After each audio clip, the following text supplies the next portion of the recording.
Hai semua, jumpa lagi sama kita di video pembelajaran akuntansi biaya. Nah, untuk kali ini kita akan membahas tentang pricing decision and cost management. Cuman, kali ini kita hanya akan fokus ke konsep dasar dari pricing dan juga konsep dari long run pricing. Nah, kalau kita dengar pricing aja pasti udah tahu ya makna dari pricing ini apa. Nah, jadi pricing ini adalah proses penentuan harga. Nah, kira-kira apa aja sih faktor yang mempengaruhi harga itu, gitu kan? Jadi ada 3 faktor. Yang pertama itu adalah customer atau pelanggan, yang kedua itu adalah kompetitor, dan yang ketiga itu adalah biaya atau cost.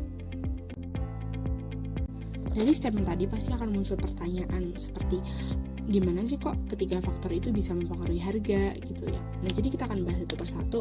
Yang pertama adalah customer. Customer itu mempengaruhi harga lewat permintaan atau demand-nya dia atas suatu produk. Jadi, semisal permintaan atas suatu produk itu tinggi, maka produsen ataupun perusahaan itu bisa menaikkan harga atau istilahnya memahalkan produk gitu. Nah, kemudian yang kedua adalah kompetitor. Biasanya manajer perusahaan itu akan melihat teknologi apa yang digunakan dan juga strategi apa dari perusahaan lain gitu. Jadi kalau semisal perusahaan lain atau kompetitor itu mematok harga yang tinggi, maka perusahaan akan mematok harga sedikit di bawahnya si kompetitor untuk meraup pelanggan yang lebih banyak. Terus yang ketiga itu ada biaya. Nah, biaya ini mempengaruhi penawaran atau supply sehingga mempengaruhi harga. Jadi, mekanismenya seperti ini. Kalau misal biaya produksinya itu turun atau rendah, maka kuantitas produksi akan naik. Kenapa? Karena marginal cost itu akan lebih kecil gitu. Jadi, biaya tambahan, maksudnya biaya untuk memproduksi produk yang lebih banyak itu akan lebih kecil daripada kalau misal dia memproduksinya dalam jumlah yang kecil. Nah, perusahaan itu akan terus menambah kuantitas produksi asalkan marginal revenue itu tetap lebih besar daripada marginal cost, maka perusahaan akan terus menambah kuantitas produksi.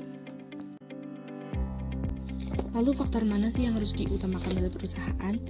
Jadi perusahaan itu harus melihat jenis pasar atas produk yang dia produksi. Jadi kan kalau semisal jenis pasar itu kan ada 4. Ada yang pertama itu adalah persaingan sempurna, terus ada yang kurang kompetitif atau oligopoli, terus ada pasar monopolistik, sama ada pasar monopoli. Nah, masing-masing dari pasar itu akan ada perlakuan yang berbeda tentang penetapan harganya. Oke, yang pertama ada pasar persaingan sempurna. Jadi kalau pasar persaingan sempurna, ini kan produk yang dijual di dalamnya itu homogen atau sama persis. Jadi harganya itu ditentukan oleh pasar. Nah, karena harga ditentukan oleh pasar, maka informasi cost itu hanya digunakan untuk menentukan kuantitas produksi. Nah, jadi intinya dari pasar persaingan sempurna adalah harga dipengaruhi oleh biaya atau cost. Yang kedua ada pasar kurang kompetitif atau oligopoli.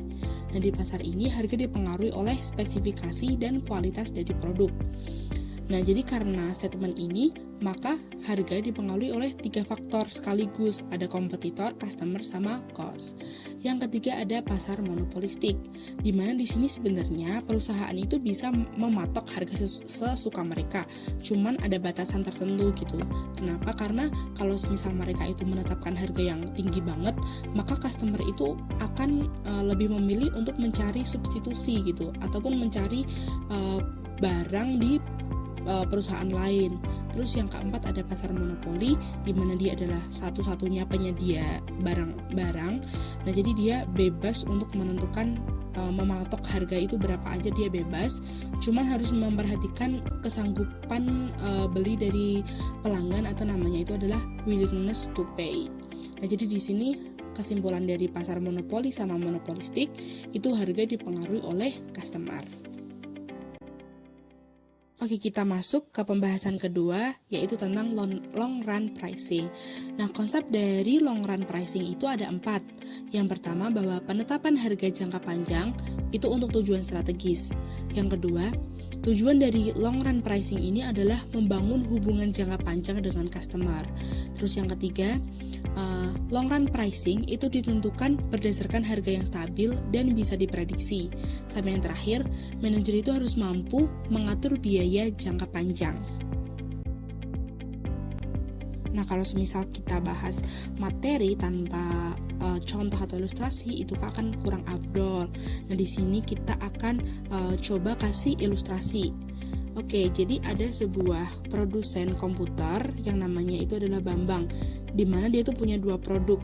Yang pertama adalah server dengan trademark Deskpoint, terus yang kedua adalah personal computer dengan trademark ProValue. Jadi bisnis value chain atau proses bisnis dari Bambang ini ada 6 step. Yang pertama adalah research and development atau penelitian dan pengembangan. Terus yang kedua ada desain produk dan proses. Yang ketiga adalah produksi. Yang keempat marketing. Yang kelima distribusi. Dan yang terakhir adalah customer service. Nah, terdapat informasi lain tentang bisnis Bambang tadi. Yang pertama bahwa Bambang Komputer itu memperkirakan pasar produk atas ProValue akan menjadi kompetitif sehingga dia harus menetapkan harga ProValue. Yang kemudian bahwa ProValue itu tidak ada persediaan awal ataupun persediaan akhir. Jadi jumlah yang diproduksi itu akan sama dengan jumlah yang dijual, yakni 150.000 unit. Nah, si Bambang itu menggunakan activity based costing dengan rincian yang pertama, dia memiliki 3 direct manufacturing cost, yaitu direct material, direct labor, dan direct machining cost. Nah, direct machining cost ini dimasukkan sebagai direct manufacturing karena dia hanya digunakan untuk membuat ProValue saja. Nah, informasi yang selanjutnya bahwa dari activity based costing itu ada 3 overhead cost pool, yaitu ada ordering and receiving, testing and inspection, dan rework. Kemudian harga yang digunakan oleh si Bambang adalah long run. Terus manajer juga mendapatkan informasi bahwa direct material itu bervariasi sesuai dengan kuantitas produksi dari ProValue. Yang kedua, direct labor juga bervariasi sesuai dengan kuantitas direct labor hour. Terus yang ketiga, direct machining adalah fixed cost berupa biaya sewa mesin dengan kapasitas produksi 300.000. Untuk 1 unit ProValue itu membutuhkan 2 jam di machining. Informasi selanjutnya bahwa biaya ordering and receiving, testing and inspection, dan juga rework itu bervariasi sesuai dengan cost drivernya. Nah, informasi tentang ordering dan receiving itu dimana dalam long run pegawai yang bertanggung jawab atas ordering and receiving itu dapat ditugaskan ke bagian lain ataupun diberhentikan saat orderannya itu sedikit. Nah, nanti kalau semisal orderannya bertambah, maka pegawainya juga bisa ditambah.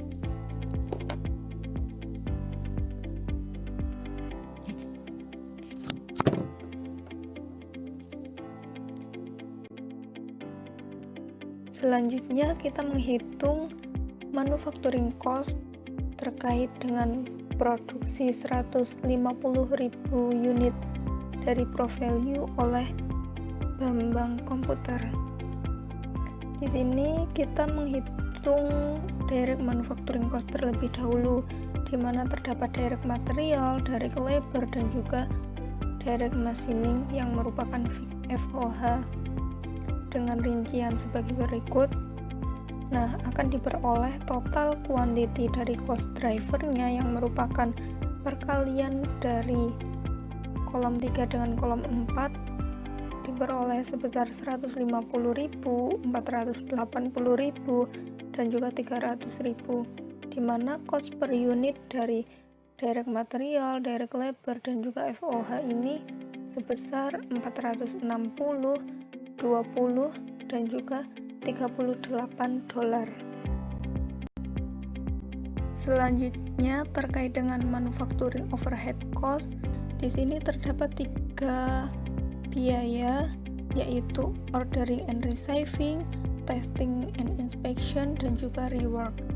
Nah, dari penghitungan ini diperoleh total dari cost drivernya untuk ordering and receiving sebesar 22.500 yang merupakan hasil dari 50 dikalikan dengan 450. Kemudian dengan cara yang sama diperoleh testing and inspection sebesar 4.500.000 dan juga untuk rework sebesar 30.000. Nah, untuk rework di sini kita menggunakan defective rate yaitu sebesar 8%. Sehingga untuk defektif unitnya kita hitung dari 150.000 unit yang kita produksi dikalikan dengan 8% sehingga menghasilkan 12.000 unit. Nah, untuk cost per unit dari ordering and receiving ini sebesar $80, untuk testing dan inspection itu $2 dan juga rework itu $40. Kemudian setelah kita menghitung direct manufacturing cost dan juga manufacturing overhead cost, sekarang kita bisa menghitung total manufacturing cost dari kita memproduksi 150.000 unit dari Pro Value. Nah, di sini kita bisa menghitung total manufacturing cost-nya dari perkalian antara total cost driver dengan cost per unit yang telah kita ketahui datanya sebelumnya.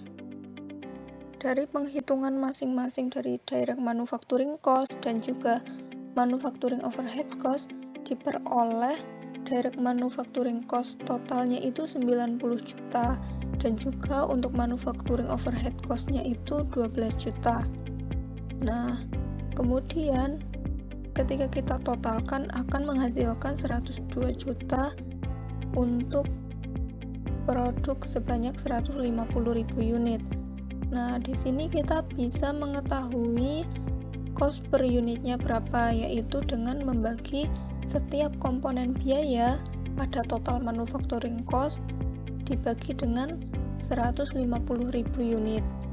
Nah, dari perhitungan ini akan diperoleh direct manufacturing cost sebesar $600, manufacturing overhead cost totalnya $80, sehingga untuk total manufacturing cost dari Pro Value ini per unitnya itu sebesar $680. Kemudian untuk penetapan harga jangka panjang, bagaimana sih kita menentukannya? Setelah tadi kita memperoleh cost per unitnya sebesar 680, apa pengaruhnya terhadap penentuan harga pada jangka panjang? Berikut perhitungannya. Setelah kita tadi menghitung total manufacturing cost yang telah kita hitung dan diperoleh total manufacturing cost per unit sebesar $680, sebenarnya itu tuh untuk apa sih?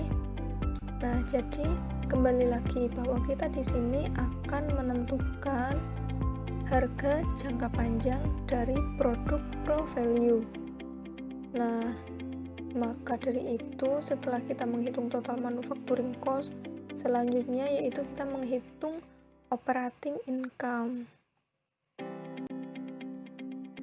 Nah, selanjutnya di sini kita bisa menghitung operating income dari rencana produksi kita dengan memproduksi 150.000 unit Pro Value. Di sini kita mengestimasikan harga Pro Value per unitnya itu sebesar $1.000. Maka ketika kita memproduksi 150.000 unit, total dari revenue yang akan kita peroleh yaitu sebesar 150 juta. Nah, di sini kita kurangkan dengan COGS dan juga operating cost, maka akan menghasilkan operating income totalnya itu 15 juta. Nah, ketika kita hitung per unit yaitu dengan membaginya dengan 150.000 unit akan diperoleh operating income $100. Nah, artinya di sini $100 ini merupakan margin dari kita memproduksi Pro Value. Artinya ketika kita tadi terdapat COGS sebesar 680, kemudian ada operating cost 220, dengan kita menetapkan harga sebesar 1.000, maka kita akan memperoleh operating income sebesar $100 per unit. Kemudian di sini kita bahas terkait dengan pendekatan yang bisa kita gunakan dalam rangka pricing decision. Di sini terdapat dua pendekatan yang kita gunakan, yaitu market based approach dan juga cost based approach, atau sederhananya pendekatan pasar dan juga pendekatan biaya. Di sini kita bandingkan ketika perusahaan beroperasi pada less competitive market dan juga ketika perusahaan beroperasi pada pasar yang tidak kompetitif. Ketika perusahaan pada less competitive market, biasanya ia akan menawarkan produk atau jasa yang berbeda dari para pesaingnya. Contohnya yaitu produk mobil, komputer, laptop, telepon genggam, jasa konsultasi manajemen, dan juga jasa hukum. Nah, untuk perusahaan-perusahaan seperti ini, biasanya itu bisa menggunakan market based approach maupun cost based approach. Kemudian untuk perusahaan yang beroperasi pada pasar yang tidak kompetitif, ini biasanya margin yang ditambahkan ke cost itu tergantung pada willingness of customer to pay, atau biasa kita singkat dengan WTP. WTP ini artinya kemauan para pelanggan untuk membayarkan uangnya terhadap produk yang kita jual. Nah, untuk pasar yang tidak kompetitif ini, perusahaan ini biasanya lebih menyukai pendekatan biaya karena tidak harus merespon harga kompetitor. Lalu perbedaan antara pendekatan pasar dan juga pendekatan biaya. Untuk pendekatan pasar, biasanya ia akan lebih dulu mempertimbangkan pelanggan dan juga kompetitornya. Baru setelah itu, ia mengecek pada biayanya. Sedangkan untuk pendekatan biaya, biasanya ini lebih mudah karena informasi biaya itu akan lebih mudah diperoleh. Nah, selanjutnya setelah menentukan biaya, ketika menggunakan pendekatan biaya ini, baru akan mempertimbangkan pelanggan dan juga kompetitornya. Setelah kita mengetahui perbedaan antara pendekatan pasar dan juga pendekatan biaya tadi, sebenarnya apakah kedua pendekatan ini sangat-sangat berbeda? Ternyata kedua pendekatan ini sebenarnya masih memiliki kesamaan, yaitu kedua pendekatan ini sebenarnya masih mempertimbangkan 3 faktor yang menentukan pricing decision, yaitu biaya, pelanggan, dan juga kompetitor. Namun yang membedakannya yaitu pada titik awal yang dipertimbangkannya. Sebagai contoh sederhananya ini pada kontraktor bangunan. Di sini terdapat 2 kondisi. Untuk kondisi yang pertama, awalnya menetapkan harga sebesar cost plus profit. Kemudian mempertimbangkan keinginan pelanggan dan juga harga kompetitor. Selanjutnya, perusahaan ini akan mengurangi harga pada saat negosiasi. Sedangkan untuk kondisi yang kedua, awalnya itu menetapkan harga berdasarkan harga pasar.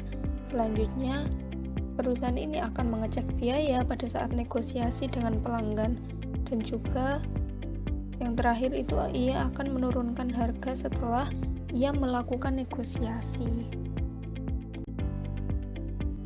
Sekian pemaparan dari kelompok kami terkait materi pricing decision dan cost management. Semoga kita lebih memahami terkait dengan pengelolaan biaya dalam rangka menentukan harga. Jika dari teman-teman ada yang masih bingung dan ingin ditanyakan, boleh banget silahkan tuliskan pertanyaan kalian pada kolom komentar di bawah. Terima kasih, sampai jumpa.